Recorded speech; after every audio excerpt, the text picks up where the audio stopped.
So my name is Martin Tan from Singapore.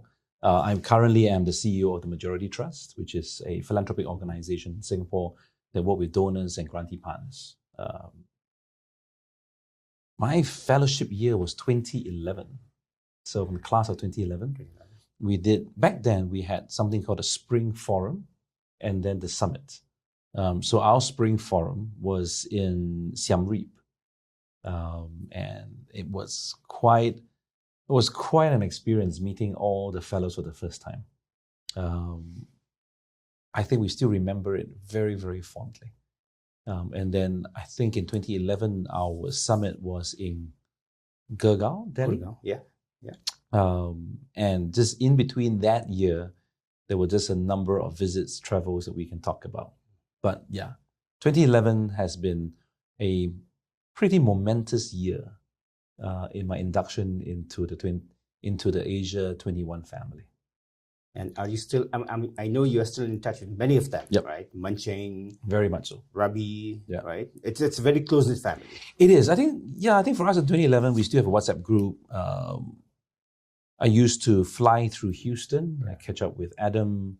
When I go to Japan, catch up with Daisuke. In Singapore, I have Mei Pin. Dorji's in Singapore as well. It's been it's a great class. Mancheng in KL, Rabi was in Kathmandu. I think now he's Boston.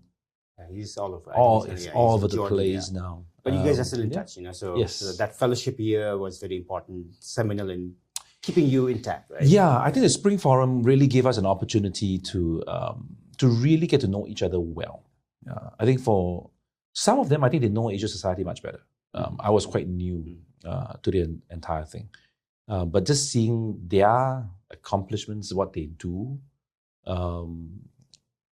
Alex was with the Financial Times, and she and I had really, really great conversations about Singapore and Siem Reap.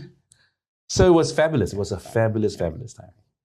So now looking back to that first summit, is there a particular moment or experience from that inaugural summit that still resonates with you? What's your most memorable moment from that experience? Maybe I'll give two. I think one of those most memorable one was before the summit, because we ended up traveling to Dharamsala. I remember that, before the summit.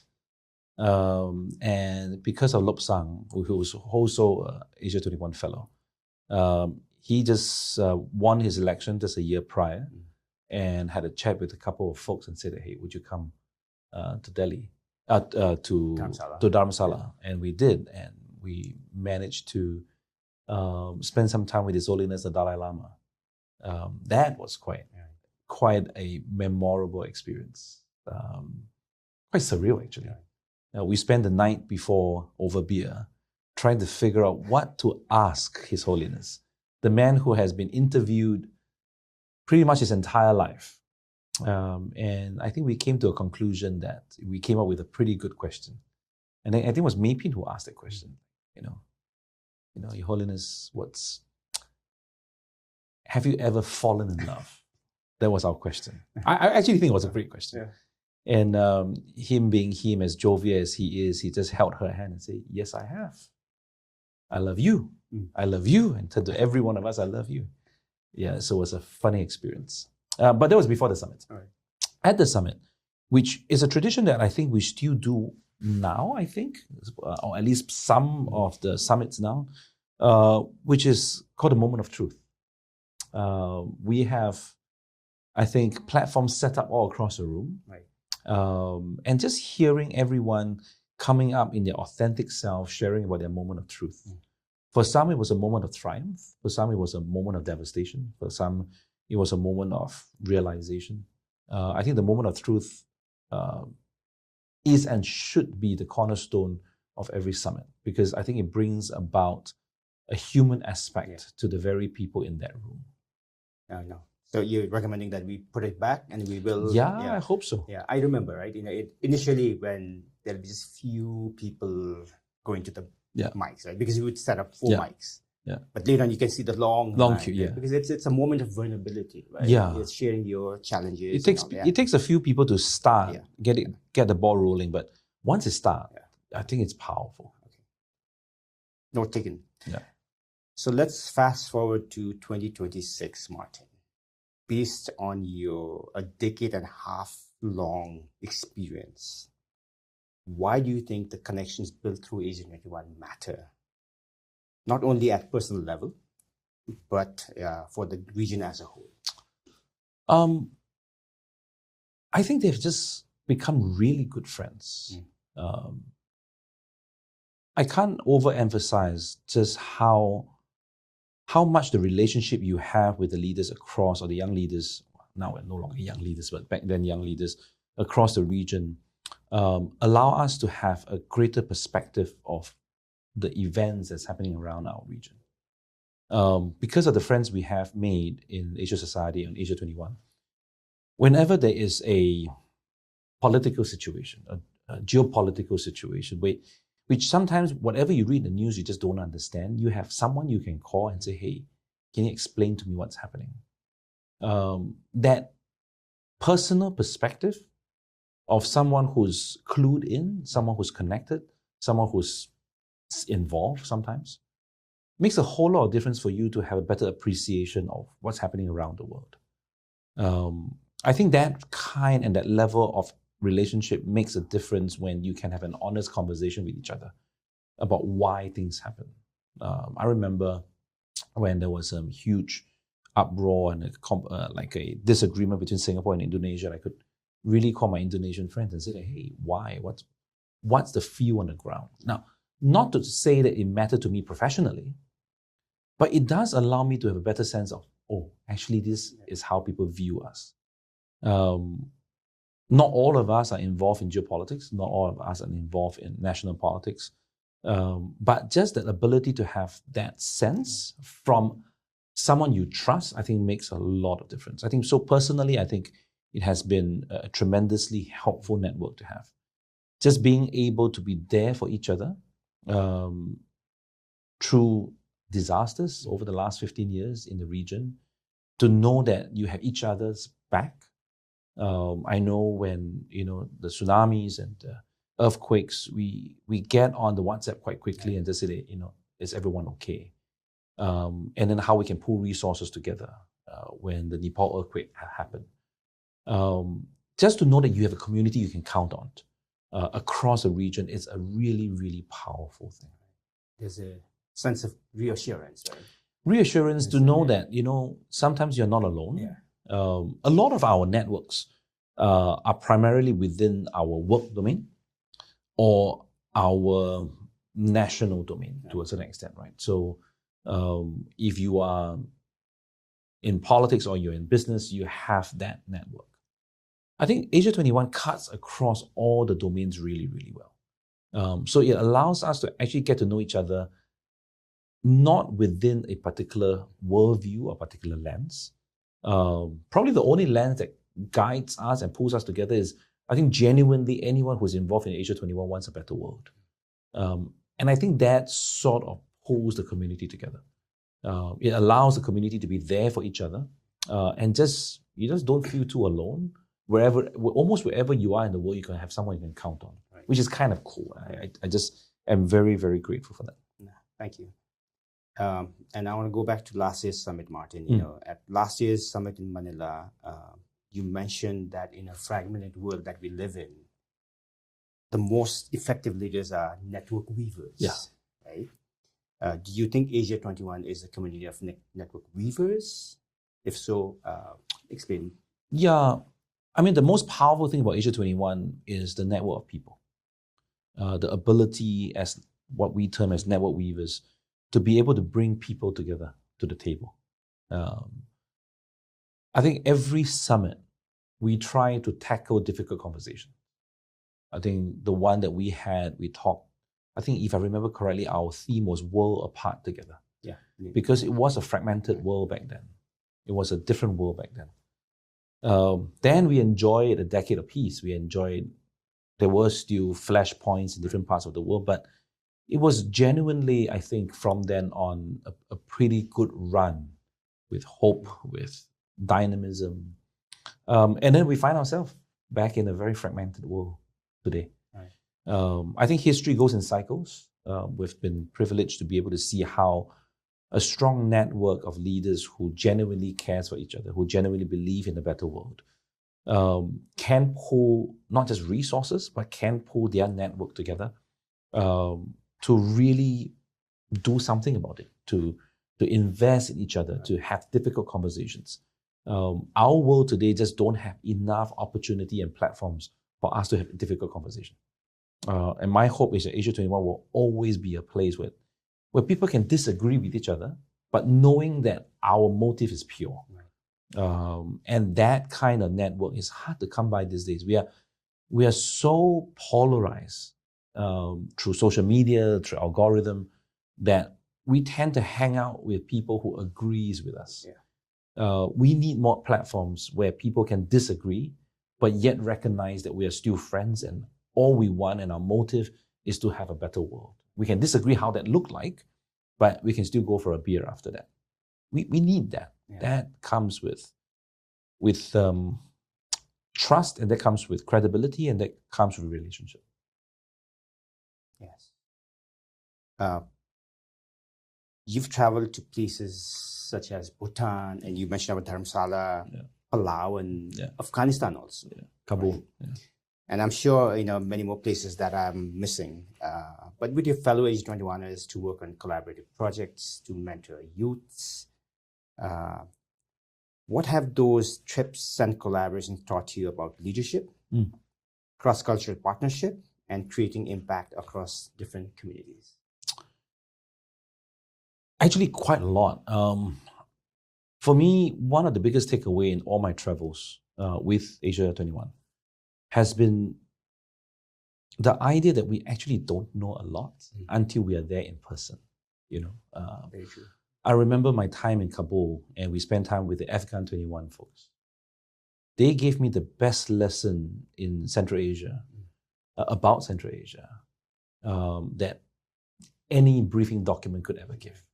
To understand why things happen on the ground, why the Taliban back then would do what they do, and why the Afghan government have to do what they do.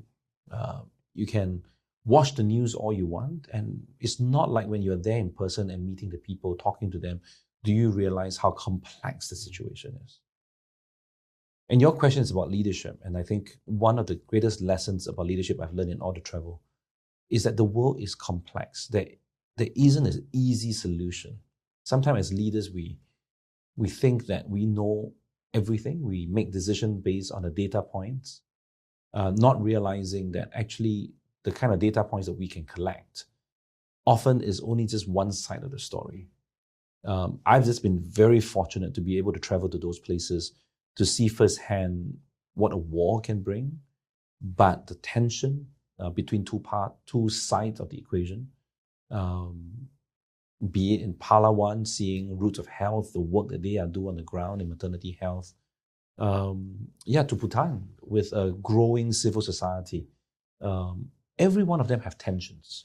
And it's about how we can actually have enough conversations with the network, with the people, with the leaders. And I think that's the key to leadership, the ability to have conversations with each other, to listen to one another, and to be willing to say, hey, I may not have all the answers, but I'm willing to put my self-interest away. And if our goal is common good, then surely we can find a way out of the mess that we're in. And that's probably my greatest lesson I've learned. And I think you touched on that a little bit in Manila also about, I think, the choices we have.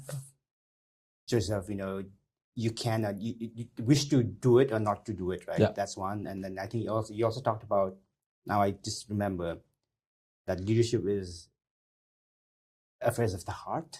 No, yeah. Right? Yes. How does that thing? Talk about that. Yeah. So at the end, in a lot of my presentations and talk, I end with something called 3-2-1, and I said that there are three types of people in this world. There are people who make things happen. There are people who wait for things to happen, and then there are people who just walk around wondering what's happening. Right. So, but what you were talking about is the two things, and it's really about life. At the end of the day, life only have two options. It's either you care or you don't care. Yeah. That's really it. If we care enough, we'll do something about it. If we don't care, we'll just say, oh, I have no time. So while the world is getting more and more complex, our decision-making doesn't have to be complex. We can give all sorts of reasons, like, oh, we shouldn't do this, it's difficult to do that. But at the end of the day, it boils down to really a simple question: do we care or we don't care? If we care, we will make things happen. If we don't care enough about it, then there'll be all sorts of excuses we can have. Find reasons not to make it happen. Yeah. And I mean, ultimately, leadership isn't just about what we do, what we don't do. Leadership isn't a science, it's an art. And leadership, at the end of the day, like what Cousin and Paulson talks about in their book called The Leadership Challenge, is that leadership is an affair of the heart. It's how you feel for people, it's your sentimentality, it's whether do you love people enough to want to make a difference, to put your career on the line, to just be there for each other. I think that's what leaders should do. And it's not just about power, it's just about position. It's again, to underscore, it's art, not science, right? Very much so. Yeah. Okay. On a personal note, Mart, could you share a couple of specific examples of how you have leveraged the Asia 21 Alumni Network to advance something meaningful in your work, life? Are there any examples that you can? Leverage is a very heavy word. That's a heavy word, yeah. I'm not sure if I've ever, or I see the relationship that I have from a leverage point of view, because I really do treasure them as friends and not as levers. Probably one of the best thing that we've done as a network, professionally, at least in part of my work, was when I was with the Institute for Societal Leadership, because I do a lot of work regionally. I managed to get Anil on the board, and he was a hit as a speaker with the students. And I have 4 high school students from every single Southeast Asian country coming together. And the students were found through friends that we have in the region and said, hey, I'm running this program. Would you be keen to just spread the word? For 3 years, we ran something called the Southeast Asian Global Leadership Program. These are all university students who come together in Singapore in 2 tracks. One's in Singapore, one's in KL, one's in Singapore, one in Bangkok. And they get to meet a number of my friends in Asia Society and Asia 21. So I'm not sure if I would put it as leverage, but I think the relationship that I have with my fellows in Asia 21 allow me to have very interesting conversation with the young people, to have a much wider worldview, to help these university kids build the same kind of relationship that I had. And they get to meet very cool people because of that. I think that network is powerful that way. Everyone have something to offer, with rocket scientists in NASA to astronaut trainers. We have Oscar documentary winners. We have mayors. We have ministers, and then we have poor charity people like me, who runs non-profit outfits. You have folks who are really bringing computers literacy to children in Nepal. We have people running an airline foundation. It's just an incredible network of champions in their industry who are just tied by a common desire to do good. That's pretty powerful. And if there's any leverage we have, it's just our mutual longing to be there for each other. So whenever we call and said, hey, would you come and share? Most would just say yes, without batting an eyelid if we can make it. And just that friendship over the last, 15 years. It's 15 years. 15 years out of 20 years. Yeah. And it's, it's been a friendship that I think will last a lifetime. My kids know them. My wife knows them. I've met them. You have met them. Yeah. The funny thing is that This is one network that my wife has no problem with me just traveling with. No questions asked. Well, we hope we see definitely in Ho Chi Minh. Yes. You talk about AJ21 a lot, so I just want to ask you about Majurity Trust. I mean, how does your work at Majurity Trust address some of the key challenges facing the Asia Pacific region? In what ways has AJ21 alumni community supported, perhaps strengthened? I mean, you talked about some of that, or contributed to these efforts. So the Majurity Trust is a philanthropic ecosystem and a platform that we've built in Singapore. We are 100% Singapore. We don't do anything outside of Singapore. The goal for us is to really do philanthropy differently. We think about philanthropy beyond the grants. We think about capacity building. We think about ecosystem approach. We think about being there for each other, for the grantee partners. As an intermediary, we're one of the rare platforms that balances the power between the donor and the grantee partners. In a world of philanthropy where donors have a lot of say, we try to bring projects and people to the donors to say, hey, these guys have spent their entire life in this subject matter. Trust them. That balance of power, I think, is important. Where we think we can add value is as we start growing more. This is our 9th year. As we start growing, I think there is an opportunity for a type of thinking about philanthropy that can be cascaded throughout the region.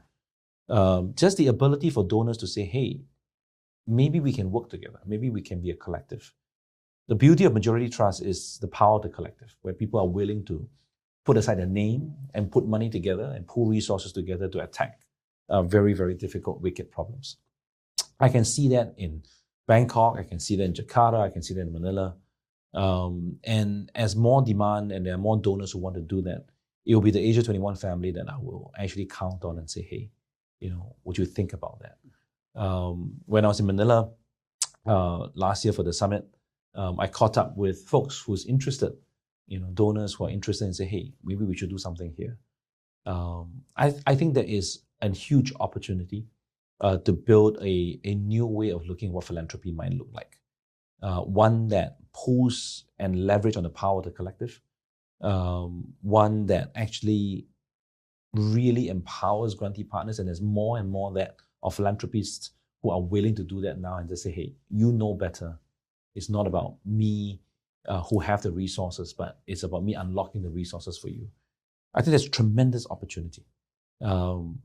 And this idea of the power of the collective is my upbringing in AJ21. And I was lucky enough to visit your office. You were Foundry. not there, but I Foundry and I saw it. It's marvelous. It felt like a very startup. That energy. Yeah. So, well, congrats. It's 9th year. You said next year is our 10th year. So we'll be there. We will learn from AJ21 how we celebrate anniversary. We'll see. Now, looking ahead to 2036, I'm looking at the next decade of AJ21. Martin, we'll be old, man. Yeah, I know. But we are old, but we've got. We'll be retired. Better people. Yeah. What role would you like to see AJ21 play in shaping the next generation of leadership across the region?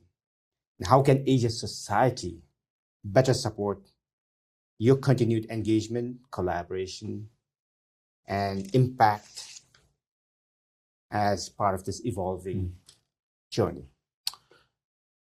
I go back to where I see the most influential part about AJ21 and by extension Asia society. It is primarily a network of highly accomplished individuals who are bound by a common ideal that the world can be better if we put our heart and minds to it. It's funny saying that out loud now in a world that is highly fragmented.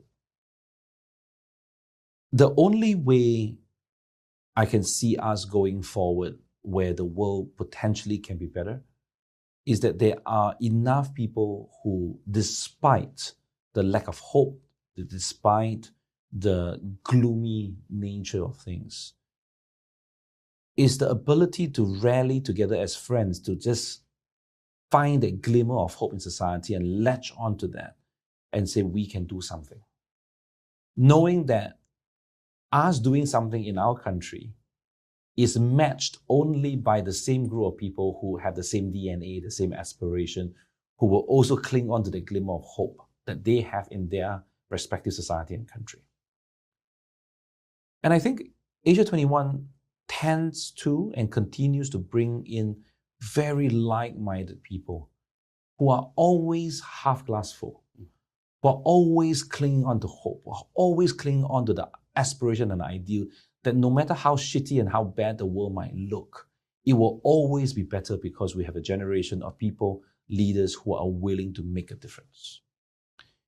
The way Asia 21, and again by extension Asia Society, can really contribute to that is to just never lose that vision of bringing people together. Never lose that vision of investing in a generation of young leaders who are at the top of their game or who are rising to the top of their game, and bring them together in a place that they can build relationship. Because the globalized world that we grew up with or we have enjoyed is no longer the same anymore. I find that the world that Asia Society and Asia 21 can build is all the more important because there are lesser and lesser platforms that brings people together, tied by a common ideal. So my hope in the decade to come is that we don't lose hope, we don't lose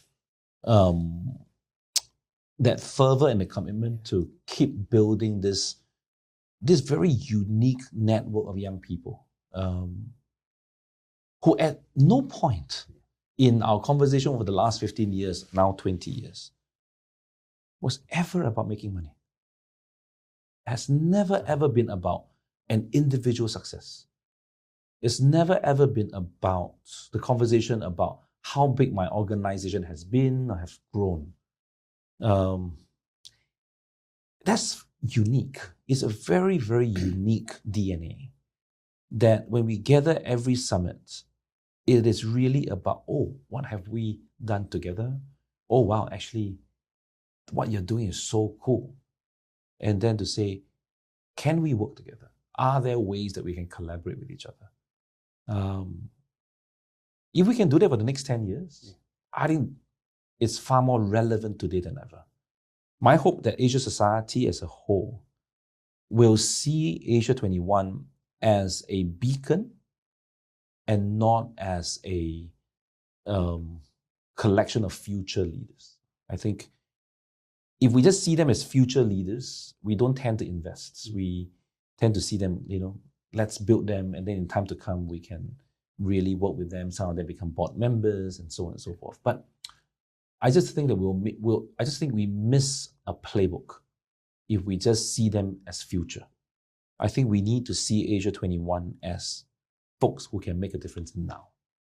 And that will require us to continue to invest in finding the best generation of people, the best people who really believe in a better world, invest in building up resources and capability to give them access like never before, because only then will they grow as a cohort of friends that can potentially make a difference in time to come. But the investment must start now. And to involve them in Asia Society's events, to involve them as leaders of today. Sometimes the problem when we invest in young leaders, we always see the investment and we don't see the return until later on. I actually think that we should see the return today because the Asia 21 network is something that can contribute today. And that contribution will only grow in time and not just wait and say, we'll just put a little bit of resource here unless we hope for the best, or we just, maybe 5 years from now, 10 years from now, out of that 200, we have 2 or 3 that has grown to be really wealthy and they can support, or they are, in political power. I think we will miss the opportunity of those years of growing up together. I think that's where the investment will pay the biggest dividends. Okay. Just a couple of questions then. From a 15-year veteran alumnus perspective, what message would you like to share with the incoming cohort? the class of 2026, because right now, as you know, we are in the midst of selecting the newest cohort of Asia 21 fellows. Just have fun and make friends. You will come in, if history is of any guide, every summit that I've been involved in and every new cohort that I've been, including myself when I started, and friends from previous cohort, we all say the same thing. It's one of the most prevalent imposter syndrome that we all feel when we first start, when we first meet our classmates, when we first meet fellow fellows. And the imposter system was real because some of them are so accomplished. And some of them, wow. And then you ask yourself, why am I here? I can only say to any new cohort that come in, and this new 2026 cohort, you are here because you met that mark. You are here because you got something to contribute. It's perfectly okay to have imposter syndrome. All of us have it. We still do with every generation that comes in. But it has nothing to do with the fact that the choice of making a difference still lies with you, whether we feel it as an imposter or not. Just spend time with people. Just friendship takes effort. It takes, relationship takes effort. Just spend time and just get to know each other at an intimate level. It will be a network that you will treasure for life. All right. And finally, please complete this sentence. Because of Asia 21? Because of Asia 21, my life is a lot fuller. Succinct, to the point.